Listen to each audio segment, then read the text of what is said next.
नमस्कार बच्चों, मैं डॉक्टर अनीता सिंह चौधरी स्वागत करती हूं आपका राजस्थान सरकार और वेदांता के CSR इनिशिएटिव ई कक्षा में, जिसके टेक्निकल पार्टनर है मिशन ज्ञान। तो बच्चों, हम पढ़ रहे हैं आपके 10th क्लास की फर्स्ट फ्लाइट बुक के चैप्टर्स और आज हम करेंगे चैप्टर नंबर 600 ड्रेसेस के क्वेश्चन आंसर्स। जैसा कि आप लोग स्क्रीन के ऊपर देख पा रहे हैं, उसका part 3। What did mister Petronski's letter से, यानी कि मिस्टर पेट्रॉन्स्की जो वांडा के फादर थे, वो अपने पत्र में क्या कहते हैं। जैसा कि हमने इस चैप्टर में पढ़ा कि वांडा वहाँ से अपने स्कूल को छोड़ के दूसरी जगह वो लोग शिफ्ट हो जाते हैं, क्योंकि उसको स्कूल में बच्चे चिढ़ाते थे, क्योंकि उसका नाम थोड़ा लंबा था और थोड़ा अजीब था, और बच्चे उसका क्लास में मजाक भी बनाते थे जब वो बाहर क्लास के आती थी और ग्राउंड में जब लड़कियां इकट्ठी होती थी तो उसको बहुत बुरा लगता था।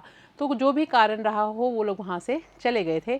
अब वांडा के जो फादर हैं मिस्टर पेट्रॉन्स्की, उन्होंने क्या लिखा अपने उस पत्र में, वो हम पढ़ते हैं। Mister Petronski's letter said, mister पेट्रॉन्स्की जो वांडा पेट्रॉन्स्की के फादर हैं, उनका जो पत्र है वो ये कहता है that Wanda would not come to school any more, कि वांडा अब विद्यालय नहीं आएगी। सो वुडंट जैक, और ना ही जैक आएगा।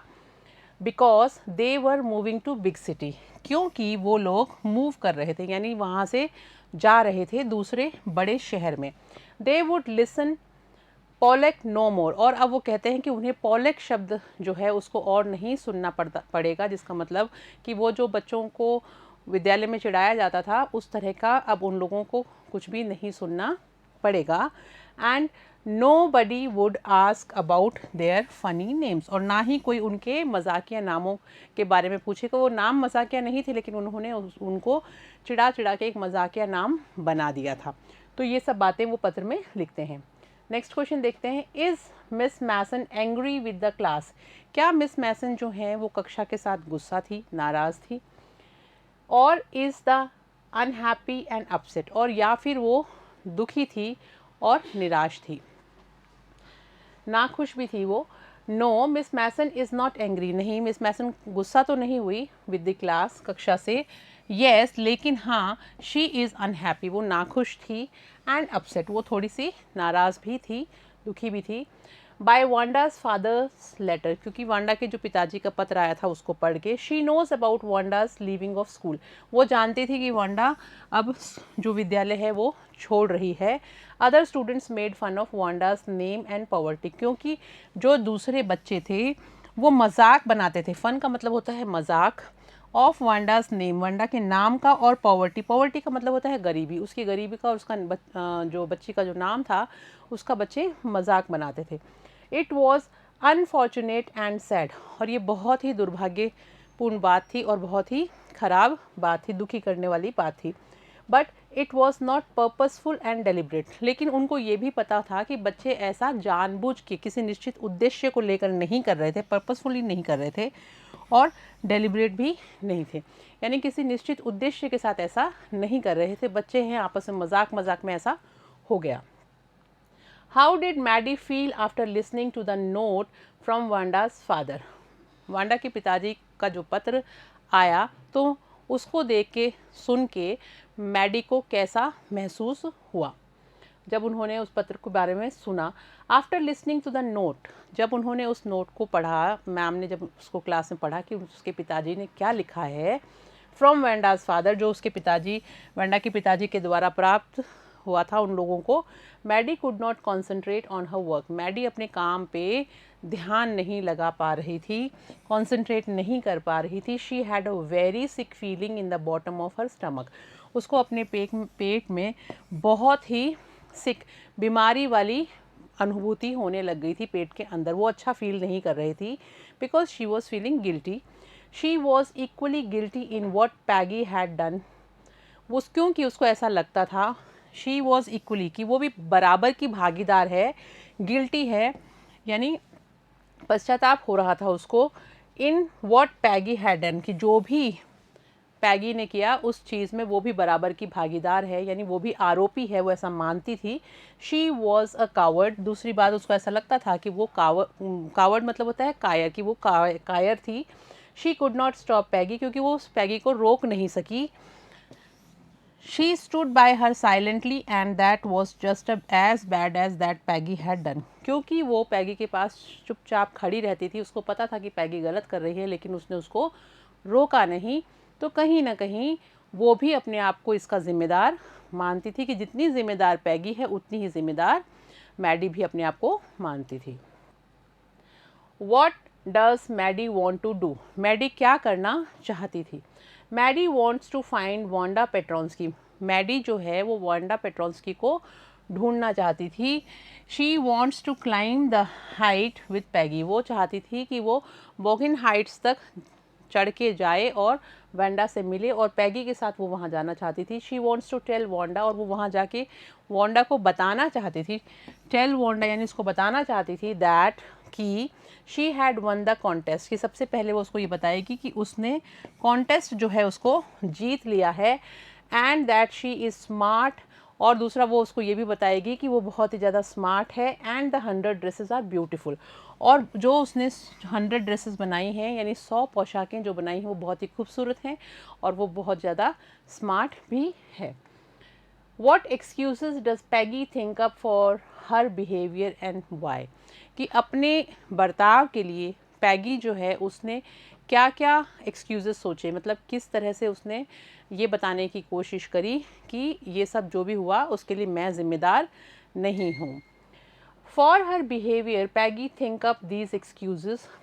पैगी ने अपने व्यवहार की पुष्टि करने के लिए ये सारी चीज़ें बोली। She never call Wanda a foreigner. उसने कहा कि मैंने कभी भी वांडा को फॉरेनर नहीं बुलाया, यानी विदेशी नहीं बुलाया, पहली बात वो ये बोलती है। और makes fun of her name, और ना ही मैंने कभी उसके नाम का मजाक बनाया। तो दो चीज़ें वो बोलती है कि ना ही तो मैंने उसके नाम का मजाक बनाया, फर्स्ट चीज़ ये, और सेकंड ये, ना तो मैंने कभी उसके नाम का मजाक बनाया और ना ही मैंने कभी उसे विदेशी कहा। ये दो चीज़ें वो कहती है।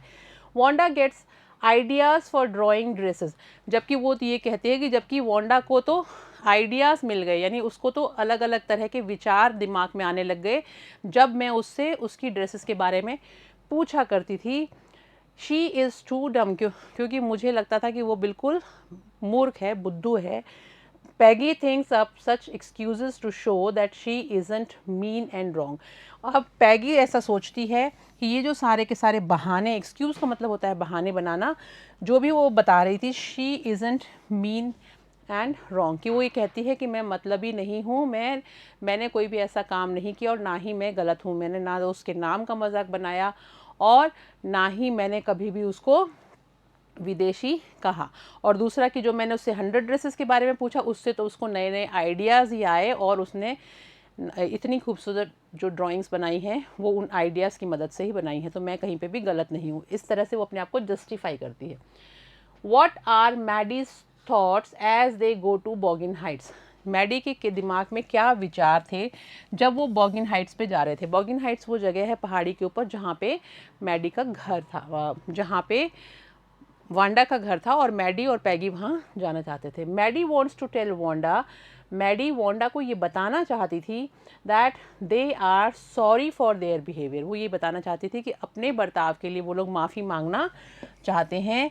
शी वॉज वंडरफुल, और माफ़ी मांग के वो उसको ये भी बताएगी कि वांडा जो है वो बहुत ही आश्चर्यजनक है, वंडरफुल है। She request not to move away and everybody will be nice, और वो उससे विनती करेगी कि वो सब लोग उसके साथ में अच्छा व्यवहार करें।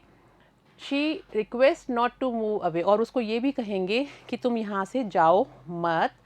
And everybody will be nice, तुम्हारे साथ सबका व्यवहार जो है बहुत अच्छा रहेगा। And that she and Peggy will fight anybody who is not nice, और ऊपर से वो ये भी कहती है कि मैं और पैगी दोनों उनसे लड़ाई कर लेंगे जो तुम्हारे साथ अच्छा व्यवहार नहीं करेगा। नेक्स्ट देखते हैं। Why does Wanda's house remind Maddie of Wanda's blue dress. Wanda का जो घर है वो मैडी को वांडा की नीली ड्रेस की याद कैसे दिलाता है। Wanda's house remind Maddie of Wanda's blue dress. Wanda का जो घर है वो याद दिलाता है मैडी को वांडा की नीली ड्रेस का, बिकॉज क्योंकि बोथ लुक सिमिलर, दोनों एक जैसी लगती थी। कैसे लगती थी एक जैसी? Wanda's house and its little yard looked shabby but clean. जिस तरह से वांडा का जो घर है और जो उसका छोटा सा आंगन था वो एकदम भद्दा और साफ दिखाई दे रहा था, वैसी ही so was Wanda's faded blue dress, वैसी ही वांडा की वो जो रंग उड़ी हुई नीले रंग की ड्रेस थी वो भी ऐसी थी। वो शैबी लगती थी लेकिन वो साफ थी। शैबी बट क्लीन यानी वो भद्दी थी दिखने में क्योंकि उसका कलर उड़ चुका था, बहुत पुरानी सी हो गई थी, लेकिन वो साफ होती थी, क्लीन होती थी। What does Maddie think hard about? What important decision does she come to? Maddie ने किस चीज़ के बारे में बहुत प्रयत्न किया, बहुत यत्न किया और कुछ सोचा, और उस निश्चय से what important decision, उसने आखिर में क्या महत्वपूर्ण निर्णय लिया, किस महत्वपूर्ण निर्णय पर वो पहुंची, आप ऐसा भी कह सकते हैं। Maddie thinks hard about Wanda. सबसे पहली बात, वांडा के बारे में वो बहुत ज़्यादा उसने विचार किया। हर फेडेड ब्लू ड्रेस, उसकी नीली जो फेडेड ड्रेस थी यानी जो रंग उड़ी हुई नीले रंग की ड्रेस थी उसके बारे में भी सोचा। हर लिटिल हाउस, उसके घर के बारे में भी विचार किया। एंड हर ग्लोइंग पिक्चर्स, और उसके बाद में उसने उसकी चमकती हुई जो चित्र उसने बनाई थी उनको भी याद किया। दोज 100 ड्रेसेस, जो उसने 100 पोशाकों के चित्र बनाए थे वो भी उसके दिमाग में घूम रहे थे। Lined up in the classroom, जो कक्षा में एक लाइन में लगे हुए थे। She comes to an important decision of never going to stand by. अब वो एक she comes to an important decision, उसने एक बहुत ही महत्वपूर्ण निर्णय लिया of never going to stand by, कि मैं कभी भी इस तरह से पैगी का विरोध नहीं कर सकी, लेकिन अब मैं कोई भी इस तरह की बात होगी तो उसके लिए स्टैंड लूँगी, उसके लिए मैं विरोध ज़रूर करूँगी। She will speak up against any buddy picking on someone, मैं कोई भी जो भी किसी के खिलाफ कोई भी गलत बात बोलेगा उसके लिए खड़ी होंगी, उसका विरोध ज़रूर करूँगी। What did the girls write to Wanda? लड़कियों ने वांडा को क्या लिखा? The girls wrote to Wanda, लड़कियों ने वांडा को लिखा that she had won the contest, कि उन्होंने उसको ये लिखा कि तुमने ये प्रतियोगिता जीत ली है। and that her drawings were pretty, कि तुम्हारी जो ड्राइंग्स हैं, चित्रकारी जो है वो बहुत खूबसूरत है। Whether she liked her new school and new teachers, और फिर उन्होंने उससे ये भी पूछा कि क्या तुम्हें तुम्हारा नया विद्यालय अच्छा लगा, वहाँ के अध्यापक अच्छे लगे। And that they were sorry for their behaviour, और उसने ये भी कहा कि वो अपने बर्ताव के लिए माफ़ी मांगना चाहते हैं। तो ये सब चीज़ें उन्होंने पत्र में लिखी। आगे देखते हैं, did they gate a reply, क्या उनको उस पत्र का जवाब आया। Who was more anxious for a reply, Peggy और मैडी? दोनों में से कौन ज़्यादा जिज्ञासु था उत्तर प्राप्त करने के लिए, मैडी थी या पैगी थी? हाउ डू यू नो, और आपको ये कैसे पता चलता है? 3 प्रश्न हैं इसके अंदर छोटे छोटे। पहला, did they get the reply, क्या उनको जवाब आया? No, they did not get a reply to their letter, उनके पत्र का जवाब तो उनको नहीं मिला। फिर who was more anxious for a reply, Peggy और मैडी? कौन ज़्यादा जिज्ञासु था? हम जानते हैं कि Maddie was more anxious for the reply, उसको ज़्यादा ज़रूरत थी, वो चाह रही थी कि पत्र का जवाब जल्दी से जल्दी आए। हाउ डू यू नो, अब ये बात आप कैसे कह सकते हो? We know it by her actions, हम उसके जो वो एक्शंस कर रही थी यानी कि जो काम कर रही थी उससे पता चला। She use to put herself to sleep at night, क्योंकि वो जब रात को सोती थी, making speeches about Wanda and defending her from great crowds of girls who were trying to tease her, क्योंकि जब वो रात को सोती थी तो वो भाषण देती रहती थी, स्पीचेस देती रहती थी अबाउट वांडा, वांडा के बारे में, और उसको डिफेंड करती रहती थी, उसको बचाती रहती थी सपने में। हर फ्रॉम ग्रेट क्राउड्स, बहुत सारी जो भीड़ थी उससे उसको बचाती रहती थी, और वो भीड़ किसकी थी? लड़कियों की भीड़ थी। Who were trying to tease her, जो उसको चिढ़ाने की कोशिश कर रही थी, यानी जो वो रियल लाइफ में नहीं कर पाई वो सपने में सोचती थी कि मैं वांडा को बचा रही हूँ, मैं उसके लिए स्टैंड ले रही हूँ, मैं लोगों को मना कर रही हूँ कि इस तरह इनका मजाक मत बनाओ। तो इसलिए हमें पता चलता है। How did the girls know that Wanda like them even though they had teased हर, लड़कियों को कैसे पता चला कि वांडा उनको पसंद करती थी हालांकि वो लोग उसको चिढ़ाते थे। By Wanda's loving gestures the girls knew that she liked them even though they had teased हर, कि वांडा के जो प्यार भरे जेस्चर्स थे यानी जो तरीका था उसका बताने का, हाव भाव थे, उससे पता चलता था कि वो उनको पसंद करती है। Even though they had teased हर, जबकि वो उसको चिढ़ाया करते थे फिर भी। She wanted Peggy to have the drawing of the green dress with the red trimmings, और उसने ये चाहा था कि पैगी जो है वो उस हरे रंग की ड्राइंग का चित्र ले ले, जो हरे रंग की ग्रीन ड्रेस पोशाक बनी हुई थी जिसमें लाल रंग की ट्रिमिंग थी, झालर लगी हुई थी। And Maddie to have the blue one, और वो चाहती थी कि मैडी को नीले रंग की ड्रेस मैम उसको गिफ्ट कर दें उसकी तरफ से। On careful examination they discovered that these were their own pictures, और जब वो उन पेंटिंग्स को लेके, उन चित्रों को लेके अपने अपने घर गई तो और उन्होंने केयरफुली बहुत ध्यान से उसको देखा, तो उन्हें पता चला कि वो जो चित्र थे पोशाकों के, उनके ऊपर उन्हीं दोनों के चेहरे बने हुए थे जो दोनों ड्रेसेस उसने उन दोनों लड़कियों को गिफ्ट करी थी। मैडी को जो गिफ्ट करी थी उस पर मैडी का चेहरा था, और पैगी को जो गिफ्ट करी थी उस पर पैगी का चेहरा था। इट मीन्स वो उनको पसंद करती थी, तो उस टाइम ही यहाँ इस जगह को छोड़ने से पहले ही वो उन चित्रों के ऊपर उनके चेहरे बना के उनको गिफ्ट करना के लिए देना चाहती थी। ये उसके माइंड में बहुत पहले से ही चल रहा था, तो इसीलिए हमें पता चलता है कि वो उनको पसंद करती थी। ये जो हमने पहले जो क्वेश्चंस किए ये हमारे कॉम्प्रीहेंशन के, ओरल कॉम्प्रीहेंशन के क्वेश्चंस थे। अब हम करेंगे टेक्स्ट बुक के कुछ क्वेश्चंस। तो चलिए स्टार्ट करते हैं। Why do you think Wanda's family move to a different city? आपको ऐसा क्यों लगता है कि वांडा का जो परिवार है वो अलग शहर में चला गया? I think Wanda's family moved to a different city because they were called Pollock and ridiculed for long and unfamiliar names. मुझे ऐसा लगता है कि वो बड़े शहर में इसलिए चले गए क्योंकि उन लोगों को पॉलक कह के पुकारा जाता था और उनके नाम का मजाक उड़ाया जाता था जो कि अनफेमिलियर था, यानी लोग इस तरह के नाम से अनभिज्ञ थे, इसलिए उनको, मुझे ऐसा लगता है कि वो लोग चले गए। Do you think life there was going to be different for their family? क्या आपको ऐसा लगता है कि उनके परिवार के लिए वहाँ जाने के बाद जीवन जो है वो अलग तरह का होगा? येस, हाँ, आई थिंक सो, मैं ऐसा सोचती हूँ। People in a big city never make fun of a long and unfamiliar name, क्योंकि बड़े शहरों में कोई भी किसी के भी लंबे या अलग टाइप का जो नाम होता है उसका मजाक नहीं बनाते। They don't have time for such trivial things. Trivial का मतलब होता है तुच्छ, तो क्योंकि वहाँ के लोगों के पास में इस तरह की तुच्छ चीज़ों के लिए समय ही नहीं होता। Maddie thought her silence was as bad as Peggy's teasing, was she right? Maddie ने ऐसा सोचा कि जो पैगी चिढ़ाती है मैडी को, उसके बराबर की ही गलती वो कर रही है, वो भी उसी चीज़ में शामिल है उसको चिढ़ाने में, जबकि वो कुछ कहती नहीं थी। Was she right? क्या वो सही थी? Yes, Maddie was right in her thought. हाँ, मैडी अपने विचार में सही थी। That her silence was as bad as Peggy's teasing, कि उसकी जो शांति है, जो वो जवाब नहीं देती थी या टोकती नहीं थी पैगी को, वो उतनी ही दोषी थी जितनी कि पैगी वांडा को चिढ़ाने में। शी नेवर स्टॉप, उसने कभी भी उसको रोका नहीं। पैगी इस तरह का जो काम कर रही थी।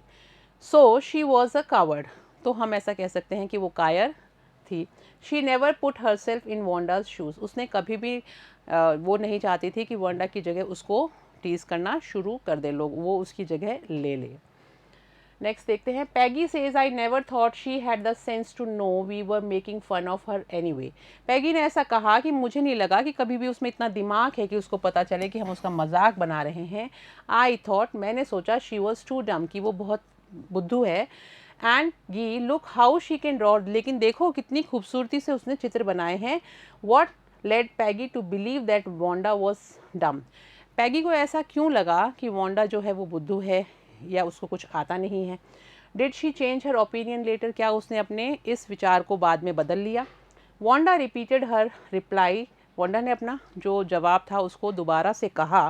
That she had 100 dresses, she always wore a shabby but clean. Wanda जो थी वो कोई भी चीज़ का जवाब देती थी जब उससे ड्रेसेस के बारे में पूछा जाता था, और वो कहती थी कि मेरे पास 100 ड्रेसेस हैं, और she always wore a shabby but clean faded blue dress, लेकिन वो हमेशा एक पुरानी भद्दी और साफ सी नीले रंग की ड्रेस पहना करती थी।